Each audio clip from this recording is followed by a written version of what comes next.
안녕하세요, 여러분. 사무자동화 산업기사 필기 정보통신 개론 과목을 진행하도록 하겠습니다.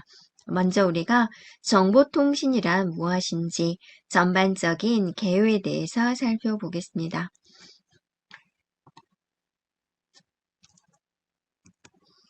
자, 정보통신이라는 것은 무엇일까요? 컴퓨터와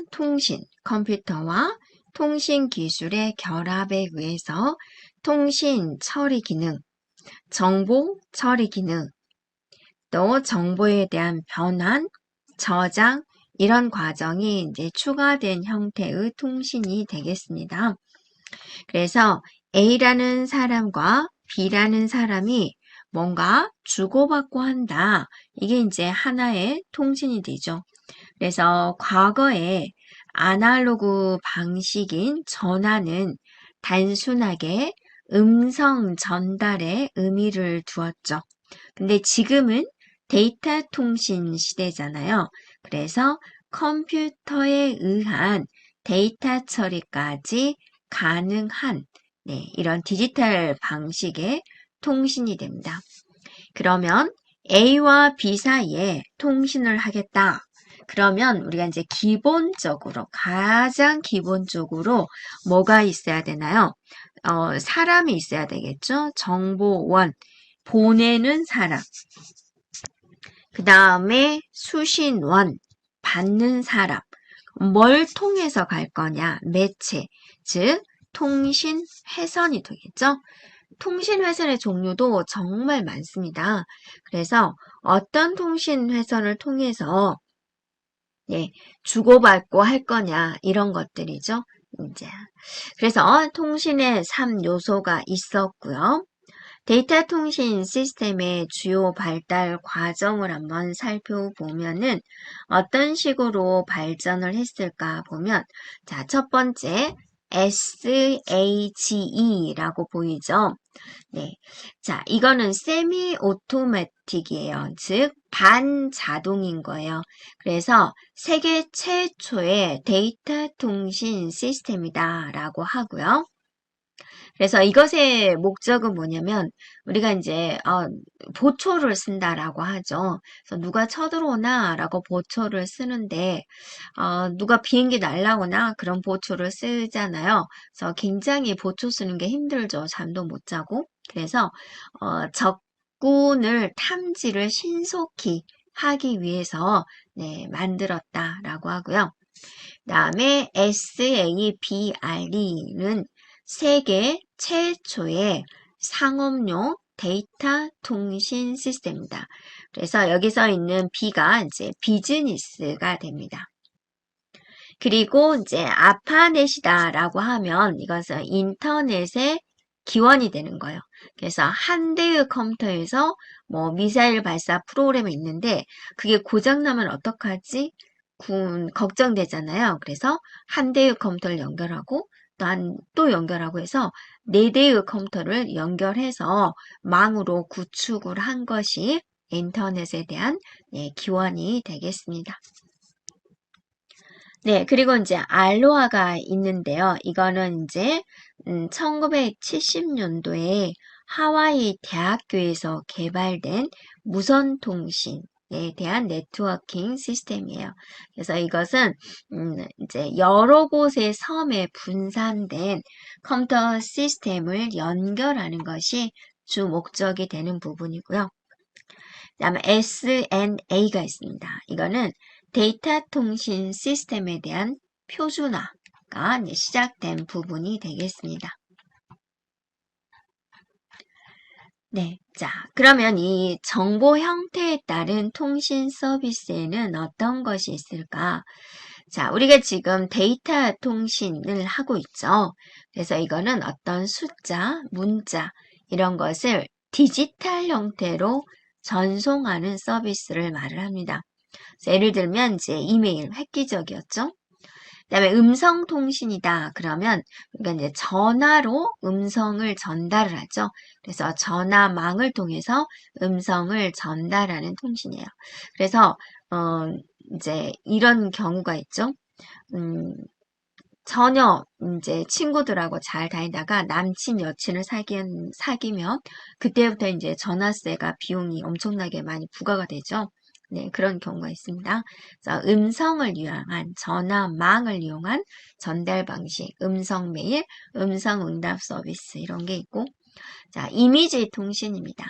그러니까 이미지를 전달한다. 이미지는 이제 정지 영상이다라고 합니다. 그래서 대표적으로 이제 팩스를 이용한 통신. 이제 영상 통신이 있습니다. 이제 동영상을 전달하는 통신이죠. TV 방송, 영상 회의 같은 거. 그리고 이제 멀티미디어 통신. 여러 가지 이제 멀티미디어를 전달하는 거죠. 그래서 원격 교육에 이용이 되고 원격 진로, 원격 회의 이런 것들에 이제 이용이 되고 있습니다.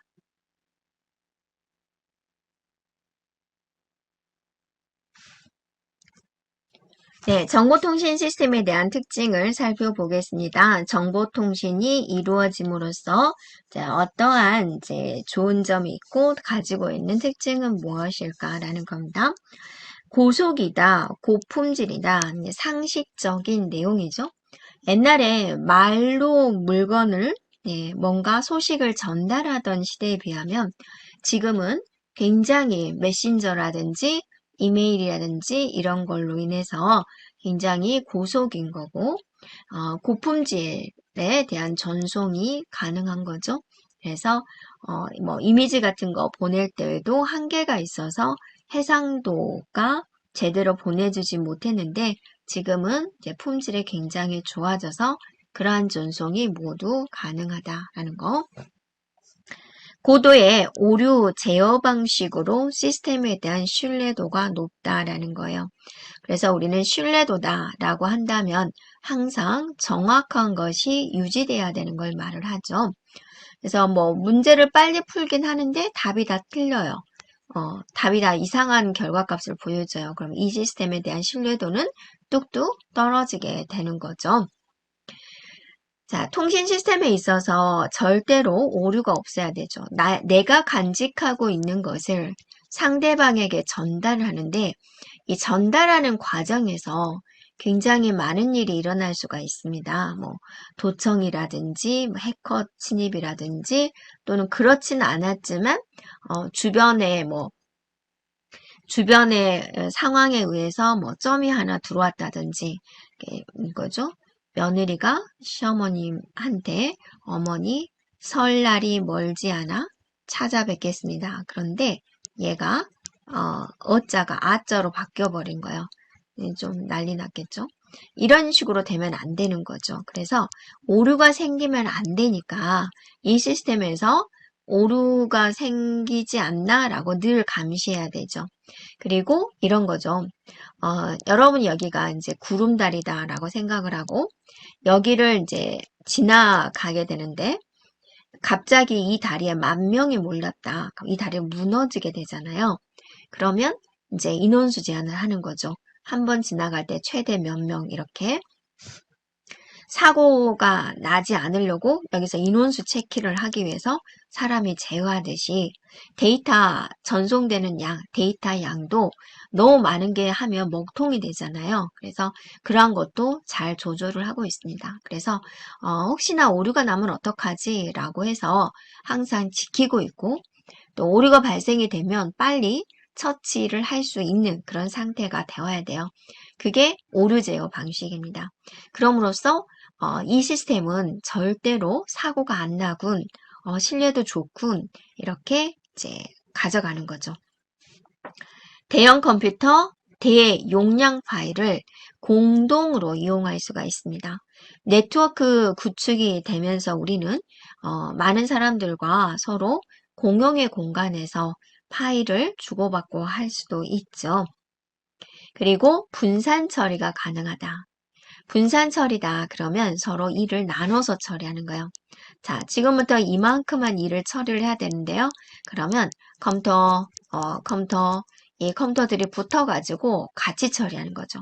그러려면 서로 데이터를 공유를 해야 되고 데이터 공유를 하려면 네트워크가 구축되어 있어야 되죠. 즉, 정보통신이 이루어져야 된다라는 거죠. 네. 그래서 이게 다 이제 연관이 되는 거죠. 대용량 광대역 전송이 가능합니다. 또 거리와 시간의 한계를 극복을 합니다. 멀리 떨어져 있어도 되죠. 한국에서 쇼핑몰 사이트를 오픈을 했다. 외국에서도 얼마든지 주문할 수가 있죠. 또 시간의 한계다. 뭐 공무원분들 근무 시간뿐만이 아니라 24시간 이용할 수 있도록 할 수가 있죠. 그러한 한계를 극복을 했다라는 거고, 정보통신 시스템의 처리 형태를 보면은 자, 온라인 실시간 시분할 처리 이런 게 있습니다. 온라인 처리다, 선이 연결돼 있다라는 거죠. 그래서 여러분들도 온라인 학습, 오프라인 학습, 온라인 학습하면 이제 선이 연결된 상태고, 오프라인은 이제 대면이죠. 선이 연결되지 않은. 실시간 처리다. 그러면 릴타임 프로세싱 해가지고 바로바로 처리하는 것을 말을 하고요.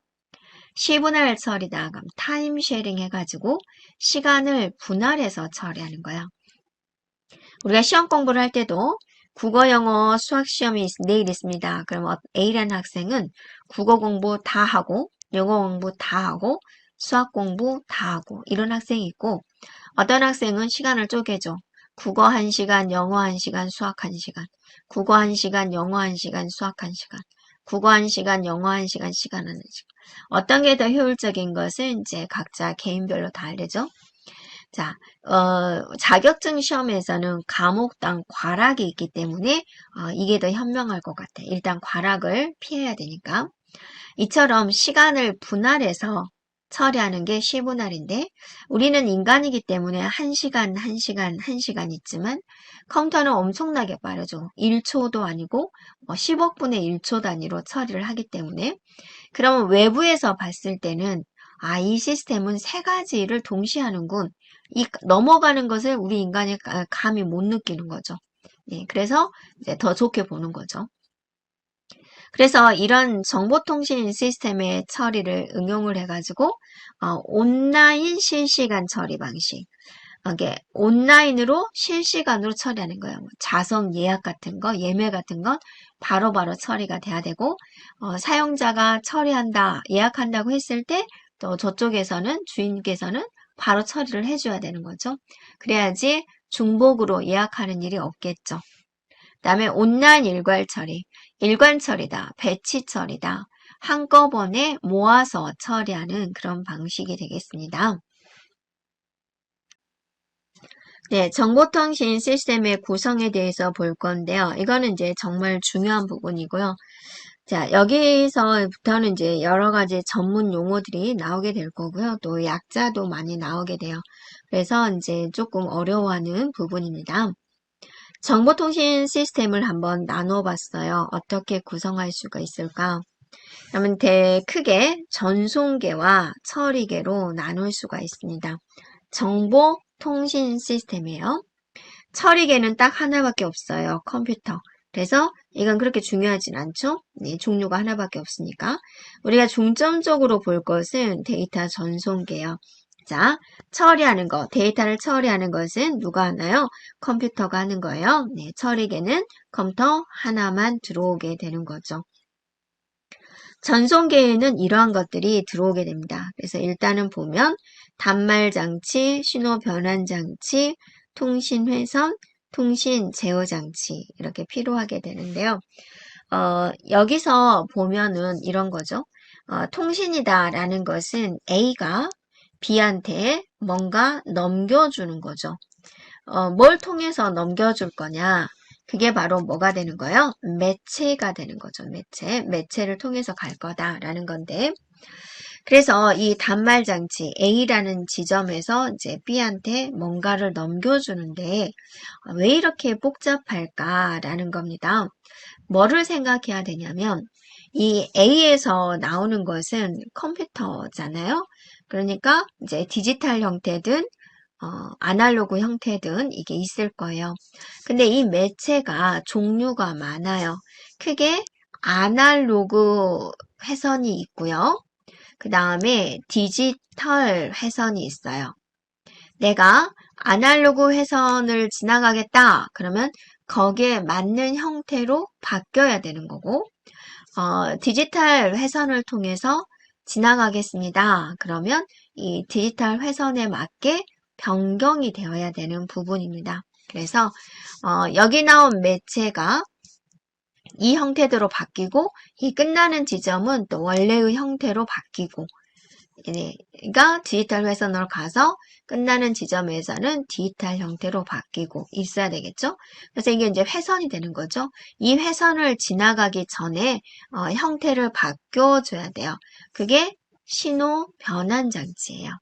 가끔 여러분이 그 1호선 타다 보면 청량리쯤에서 전등이 한번 나갔다가 들어올 거예요. 어쩌고 저쩌고 해서 뭐 신호 변환 체제로 어쩌고 저쩌고 합니다. 그런 거 있죠. 자기만의 형태로 다시 바꾸기 위한 것이죠. 그래서 이 데이터 전송 회선은 이 안에 두 가지가 들어오게 돼요. 통신 회선이 들어오고 그 통신 회선에 맞게 신호를 변환해주는 장치, 이렇게 이제 들어오게 된다라는 겁니다. 그리고 그러니까 이 통신 회선 양쪽에 신호 변환 장치가 이렇게 들어오게 된다라는 겁니다. 그리고 여러 가지 이제 제어 장치를 통해서 이제 상대방 컴퓨터로 들어가게 되는 이 과정을 거치게 돼요. 그래서 이 도표가 여러 머릿속에 그려져 있어야 되고요. 이거 이제 하나하나는 우리가 계속해서 살펴보도록 하겠습니다. 자, 그러면 여기서 이 단말 장치도 약자가 많이 나오죠? 단말 장치를 우리가 이제 DT이다라고 그래야 하는 게 풀네임이 뭔지는 굳이 알 필요 없지만 핵심적인 부분만 우리가 기억해 주면 될 것 같아요. DTE 할 때 데이터 터미널이에요. 터미널. 네. 그래서 이 단말 장치의 종도 좀 몇 가지로 나오는데 그것도 이제 우리가 하나하나 이제 살펴보도록 하고요. 그 다음에 신호 변환 장치를 우리는 DCE라고 합니다. 이렇게요. 그 다음에 이제 통신 제어 장치를 CCU다라고 합니다. 이렇게요. 그래서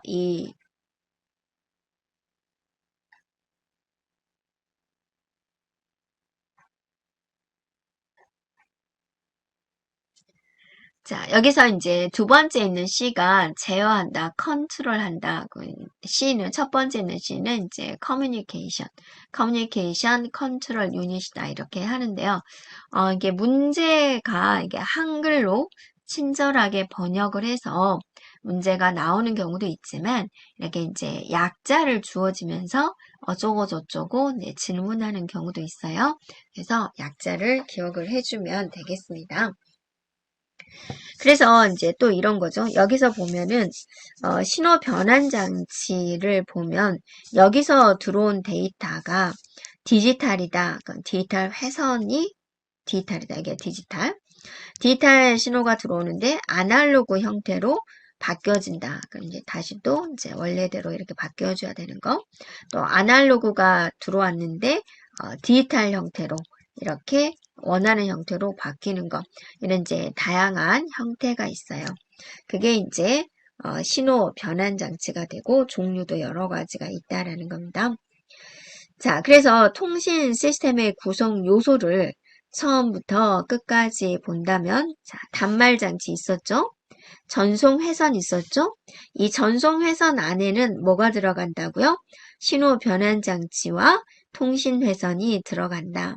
그 다음에 통신 제어 장치, 그리고 컴퓨터. 이게 이제 전체 통신 시스템의 구성 요소고, 여기 있는 여기까지죠? 네, 여기까지 나눠서 여기는 전송계, 얘는 처리계. 이렇게 이제 별도로 구분을 한다라는 겁니다. 됐을까요? 그래서 이제 우리가 이거 이제 하나하나 이거에 대해서 이제 하나하나 살펴보도록 할 건데요. 우리가 이제 기억해야 될 것은 무엇이다. 이 그림은 반드시 기억을 해주면 돼요. 그래서 공부를 하면서 내가 지금 어느 시점에 있는 부분을 공부하고 있지? 라는 것을 이제 알아줘야 되는 부분이고, 여기서 여러분이 이제, 기초를 무너뜨리면 뒤쪽에서 굉장히 힘들어요. 이게 뭐더라, 용어가 뭐지? 라고 하면 또 앞쪽에 와서 찾아보면 되는데요. 처음에 이 정보통신 부분을 공부를 할 때는 통신에 관련된 거기 때문에, 우리 눈에 직접 보이는 게 좀 힘들어요. 또 여러분이 평소 때 내가 통신을 구축할 기회가 별로 없죠. 네, 그러다 보니까 좀 감이 안 오는 그런 부분이 있어요. 자, 여기서 가장 중요한 거 고르세요. 그러면 이렇게 통신 시스템의 구성 요소 기억해 주면 되겠습니다. 그리고 자, 약자도 기억해 주면 되겠습니다. 네, 여기까지 네, 정보통신에 대한 전반적인 개요 내용이었습니다.